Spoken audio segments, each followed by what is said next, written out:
फिर आपका स्वागत है मेरे नए चैनल लर्न एंड ग्रो में। तो कल का आपका रिस्पांस बहुत अच्छा था मेरे चैनल पे फॉर करंट अफेयर। मैं उम्मीद करता हूँ आप आगे मेरे साथ ऐसा बनाए रखेंगे। तो चलिए अपन शुरू करते हैं आज का क्विज। हाल ही में प्रधानमंत्री मोदी ने किस राज्य में भारत के पहले भूकंप स्मारक स्मृति वन का उद्घाटन किया है? गुजरात, मध्य प्रदेश, राजस्थान, तेलंगाना। तो इसका जो आंसर है वो गुजरात है। हाल ही में प्रधानमंत्री मोदी जी ने गुजरात राज्य में पहले भूकंप स्मारक स्मृति वन का उद्घाटन किया है। चलिए अपन अपने दूसरा क्वेश्चन पे आते हैं। भारत के किस राज्य में राष्ट्रीय उद्यान वैली ऑफ फ्लावर्स स्थित है? जम्मू कश्मीर, उत्तराखंड, गुजरात, राजस्थान। तो उत्तराखंड राज्य में राष्ट्रीय उद्यान वैली ऑफ फ्लावर स्थित है। नेक्स्ट क्वेश्चन है, कभी कभी समाचारों में चर्चित देनदार रिपोर्टिंग सिस्टम की स्थापना किसके द्वारा की गई थी? DRS की स्थापना किसके द्वारा की गई थी? अंतर्राष्ट्रीय मुद्रा कोष के द्वारा, IMF के द्वारा, या विश्व बैंक के द्वारा, न्यू डेवलपमेंट बैंक के द्वारा, या एशियाई विकास बैंक के द्वारा। तो ये जो शब्द है लेनदार रिपोर्टिंग सिस्टम, इसकी स्थापना एशियाई विकास बैंक द्वारा की गई थी। इसके द्वारा अपन नेक्स्ट क्वेश्चन देखते हैं। निम्नलिखित कथनों पर विचार कीजिए। विश्व बैंक प्रतिवर्ष 2 बार वर्ल्ड इकोनॉमिक्स आउटलुक WEO जारी करता है। सेकंड है, वर्ल्ड इकोनॉमिक्स आउटलुक रिपोर्ट सभी अर्थव्यवस्थाओं की तुलना करने के लिए बेंचमार्क के रूप में कार्य करती है। इनमें से कौन सा आंसर अपना सही है? या तो केवल एक, सेकंड ऑप्शन है केवल 2, थर्ड ऑप्शन है 1 और 2 दोनों सही हैं, और फोर्थ ऑप्शन है ना तो 1 ना ही 2। तो इसका जो राइट आंसर है गाइज 1 और 2 दोनों। विश्व बैंक प्रतिवर्ष 2 बार वर्ल्ड इकोनॉमिक्स आउटलुक जारी करता है, और सेकंड जो ऑप्शन है वर्ल्ड इकोनॉमिक्स आउटलुक रिपोर्ट सभी अर्थव्यवस्थाओं की तुलना के लिए बेंचमार्क के रूप में कार्य करती है। तो ये दोनों ऑप्शन इसके सही है। इसी के साथ आते हैं अपन अपने नेक्स्ट क्वेश्चन की तरफ। अच्छा, IMF के बारे में थोड़ी सी जानकारी देख लीजिए। IMF प्रतिवर्ष 2 बार अप्रैल और अक्टूबर माह में वर्ल्ड इकोनॉमिक्स आउटलुक जारी करता है। यह अन्य अवसरों पर आउटलुक को नियमित अपडेट प्रदान करता रहता है। WEO रिपोर्ट जो आउटलुक रिपोर्ट है बड़ी महत्वपूर्ण है, क्योंकि ये मापदंड के एक विस्तृत सेट पर आधारित होती है, जैसे कि कच्चे तेल की अंतर्राष्ट्रीय कीमत और सभी अर्थव्यवस्थाओं के लिए तुलना के लिए बेंचमार्क प्रदान करती है। ठीक है गाइज, हम अपन नेक्स्ट क्वेश्चन देखते हैं। नेक्स्ट क्वेश्चन है आपके लिए, निम्नलिखित कथनों पर विचार कीजिएगा। पहला कथन है, भारत, ऑस्ट्रेलिया, जापान और US द्वारा मालाबार नौसैनिक अभ्यास किया जाता है। युद्ध। सेकंड है, युद्ध अभ्यास भारत जापान के मध्य द्विपक्षीय सैन्य अभ्यास है।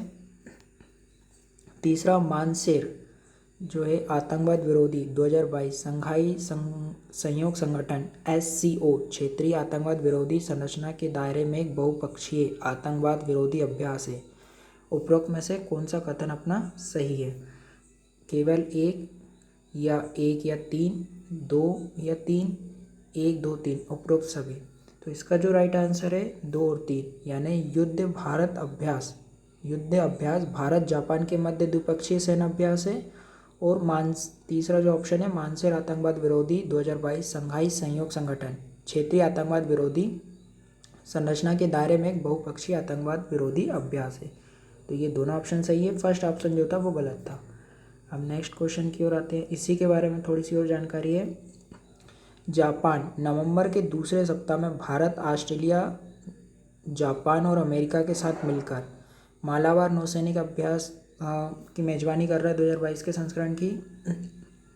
और सेकंड है, अक्टूबर के अंत में भारत USA वास्तविक नियंत्रण रेखा LAC से लगभग 100 किलोमीटर यानी हवाई दूरी पर उत्तराखंड के ऊंचे वाले क्षेत्रों में द्विपक्षीय सैन्य अभ्यास युद्ध अभ्यास होने वाला है। और भारत वर्तमान में 8 से 13 अक्टूबर तक निर्धारित संघाई सहयोग संगठन SCO क्षेत्रीय आतंकवाद विरोधी संरचना के दायरे में बहुपक्षीय आतंकवाद विरोधी अभ्यास मानेसर आतंकवाद विरोधी 2022 की मेजबानी कर रहा है। तो इस साल अपना भारत देश इसकी मेजबानी कर रहा है। भारत और जापान ने सितंबर में विशाखापट्टनम में द्विपक्षीय नौसैनिक अभ्यास जिम्पैक्स 2022 का छठा संस्करण आयोजित किया गया है। तो अभी जिमैक्स कहाँ का अपना है, भारत और जापान का नौसैनिक अभ्यास है। इसी के साथ अपना नेक्स्ट क्वेश्चन है, अभी चर्चा में भी रहा है, भारत के वर्तमान CJI मुख्य न्यायाधीश नवंबर 2022 में जो रिटायर हो रहा है, उनके बाद 50वें मुख्य न्यायाधीश कौन बनेंगे भारत के? धनंजय यशवंत चंद्रचूड़, UU ललित, मनोज सिंह या सुनील पंत? तो जो अभी अपने भारत के वर्तमान में मुख्य CJI हैं वो है UU ललित, और इनके बाद जो नवंबर में 2022 में 50वें भारत के मुख्य न्यायाधीश बनेंगे वो है धनंजय यशवंत चंद्रचूड़। तो इसके बारे में भी थोड़ी सी जानकारी है, तो ये भी अपन देख लेते हैं। भारत के वर्तमान CJI मुख्य न्यायाधीश UU ललित ने 11 अक्टूबर 2022 को आयोजित सर्वोच्च न्यायालय के अन्य न्यायाधीशों की बैठक के दौरान न्यायमूर्ति DY चंद्रचूड़ को अपना उत्तराधिकारी के रूप में नामित करा गया है। यानी इससे अपन को एक चीज़ पता चलती है कि पुराने न्यायाधीश नए न्यायाधीश को नामित करते हैं अपने उत्तराधिकारी को।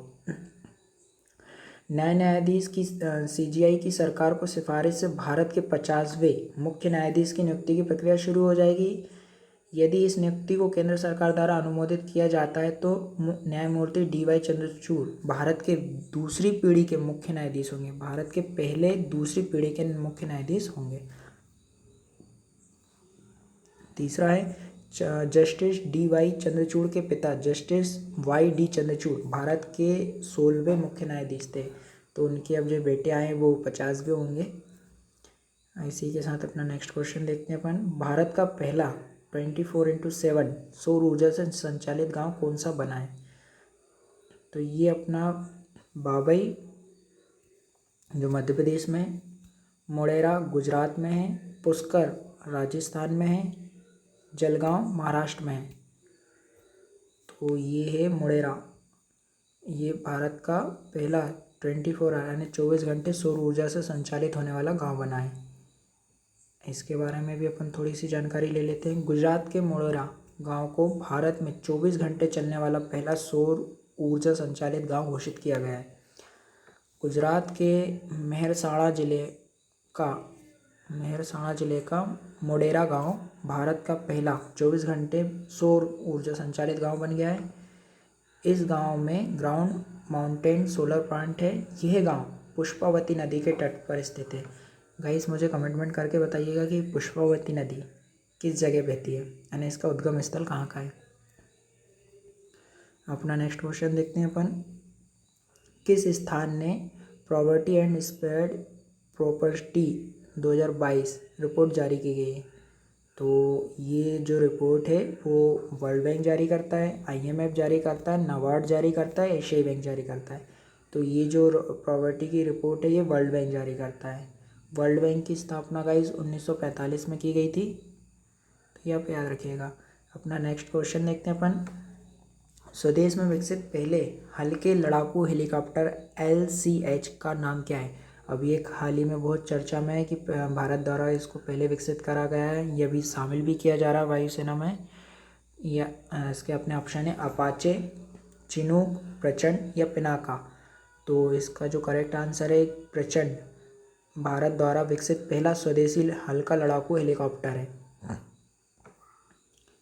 अब अपना नेक्स्ट क्वेश्चन देखेंगे, निम्नलिखित में से किस चित्र में जिंक ऑक्साइड और अर्विक गोंद, जिसे गेसो पेस्ट कहा जाता है, के पेस्ट का प्रयोग किया जाता है?